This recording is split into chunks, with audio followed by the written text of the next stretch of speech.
প্রাক্তন প্রধান বিচারপতি তিনি যখন প্রধান বিচারপতি পদে আসীন ছিলেন, তিনি বিচার বিভাগ সম্পর্কে মন্তব্য করতে গিয়ে এটা 2007 খ্রিস্টাব্দে বলেছিলেন যে বিগত 30 বছরে বিচারক নিয়োগে যা হয়েছে এটা হচ্ছে মহাপ্রলয় ঘটে গিয়েছে। তাহলে নামটা বলবেন তার? ওনার নাম হলো রুহুল আমিন। তো এখন একজন কর্মরত প্রধান বিচারপতি পদে আসীন থাকাকালীন তিনি তার একটা বারের অনুষ্ঠানে বক্তৃতা প্রদানকালে বলেছিলেন যে বিগত 30 বছরে বিচারক নিয়োগ নিয়ে যা হয়েছে এতে হলো মহাপ্রলয় ঘটে গিয়েছে। তাহলে মহাপ্রলয় যদি ঘটে গিয়ে থাকে প্রধান বিচারপতির উক্তি মতে, তাহলে মহাপ্রলয়ের পরে তো একটা বিভাগের আর কিছু তো অবশিষ্ট থাকে না। এটা হচ্ছিল একজন প্রধান বিচারপতির উক্তি। আরেকজন প্রধান বিচারপতি মাহমুদুল আমিন চৌধুরী, উনি বিচার বিভাগ থেকে অবসর পরবর্তী উনি বললেন যে বিচার বিভাগ এখন কাচের ঘর। তাহলে কাচের ঘর বললে যে কাচের ঘর তো হচ্ছিল খুবই ঠুনকো, আপনি যে কোনোভাবে আঘাতপ্রাপ্ত হলেই কাচের ঘর ভেঙে পড়ে। এরপরে হচ্ছিল যে দেশের বরেণ্য আইনজীবী রফিকুল হক, ব্যারিস্টার রফিকুল হক, উনি বিচার বিভাগ সম্পর্কে বলেছিলেন যে সুপ্রিম কোর্টের বিচারকরা এখন হচ্ছিল মুখ দেখে রায় দেন। মুখ দেখে রায় দেন মানে হচ্ছিল ওনার মানে যখন যে সরকার হচ্ছিল ক্ষমতাসীন ওই সরকারের মতাবলম্বীরা বিচারকরা হচ্ছিল ওই সরকারের আদর্শের মতাবলম্বী, এবং ওই সরকারের আদর্শ সংশ্লিষ্ট ব্যক্তি যদি তাদের সম্মুখে আইনজীবী হিসাবে উপস্থিত হন বা মামলা পরিচালনা করেন, তাকে তারা মানে তাকে তারা প্রতিকার দান করেন।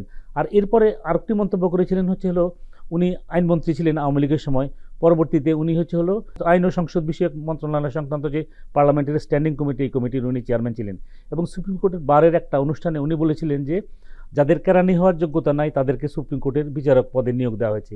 তাহলে এই চারজন ব্যক্তির যে উক্তি, এই উক্তি যদি আপনি বিবেচনায় নেন তাহলেই তো আপনি বুঝতে পারেন যে আমাদের চিত্রটা ফুটে ওঠে এবং আমাদের বিচার বিভাগ অর্থাৎ উচ্চতর আদালত এখন কি পর্যায়ে আছে।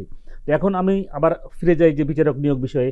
তো আপনি দুই ধরনের ব্যক্তিকে আপনি যোগ্য করেছেন, যে এক ধরনের ব্যক্তি হলো আইনজীবী, আর এক ধরনের ব্যক্তি হলো অধস্তন আদালতের বিচারক।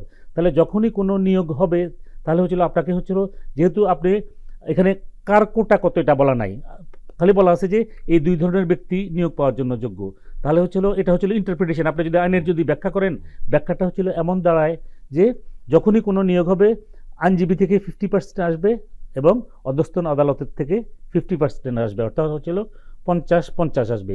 কিন্তু আমরা ইতিপূর্বে দেখেছি আমাদের দেশে সামরিক শাসক ব্যতীত, অর্থাৎ জিয়াউর রহমান সাহেব এবং এরশাদ সাহেব ব্যতীত দলীয় সরকারের অধীনে যখনই বিচারক নিয়োগ হয়েছে তখন দেখা গিয়েছে যে 70-80% নিয়োগ হয়েছে আইনজীবীদের মধ্য থেকে এবং 30% নিয়োগ হয়েছে অধস্তন আদালতের বিচারকদের মধ্য থেকে।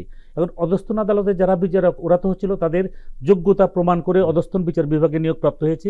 তারপরে ধরেন অধস্তন আদালত থেকে যে আপনি যে উচ্চ আদালতে বিচারক নিয়োগ দেন, সেখানেও কিন্তু দেখা গিয়েছে যে দলীয় পরিচয়টা বড় করে সেখানেও দলীয় পরিচয় বড় করে দেখানো হচ্ছে। আমি আপনাকে যদি উদাহরণ দিই, সামরিক সরকারের সময় যখন তারা অধস্তন আদালতের থেকে উচ্চ আদালতের বিচারক নিয়ে দিয়েছেন, একটিও একটা আপনি উদাহরণ দিতে পারবেন না যে কোনো ধরনের জ্যেষ্ঠতা লঙ্ঘনের ঘটনা ঘটেছে।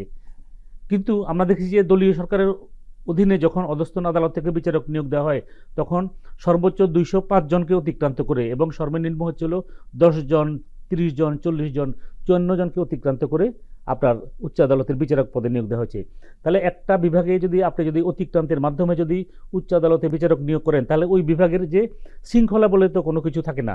তাহলে আপনাকে তো একটা সামারিক দিতে হয়। আপনি যখন যে রাষ্ট্রপতির কাছে সামারি পেশ করবেন, সেখানে তো বলতে হয় যে এই যদি 206 নম্বরকে আপনি সুপারিশ করে আওয়ামী লীগ সরকার নিয়োগপ্রাপ্ত করেছেন এবং 54 নম্বরকেও 53 জনকে সুপারসিড করে 54 নম্বরকে নিয়োগপ্রাপ্ত করেছেন, তাহলে তো আপনার সামারিতে তো অবশ্যই উল্লেখ থাকা প্রয়োজন ছিল যে 54 নম্বরকে আমরা যে নিয়োগের জন্য সুপারিশ করছি তিনি যে তার পূর্ববর্তী তার জ্যেষ্ঠ 53 জন থেকে তিনি মেধা, দক্ষতা এবং যোগ্যতার বিচারে এগিয়ে আছেন বা অধিকতর যোগ্যতা সম্পন্ন, এই জন্য তাকে আমরা সুপারিশ করেছি। বা 206 নম্বরকে যখন নিয়োগ করলেন তখনও তো 205 জনের ব্যাপারে এই ধরনের কোনো সামারিতে এই ধরনের উল্লেখ থাকার প্রয়োজন ছিল। কিন্তু আপনি এখন যদি সামারিটা কল করেন যে বিচারক নিয়োগ সংক্রান্ত, দেখবেন যে এই ধরনের কোনো কিছুই উল্লেখ নাই।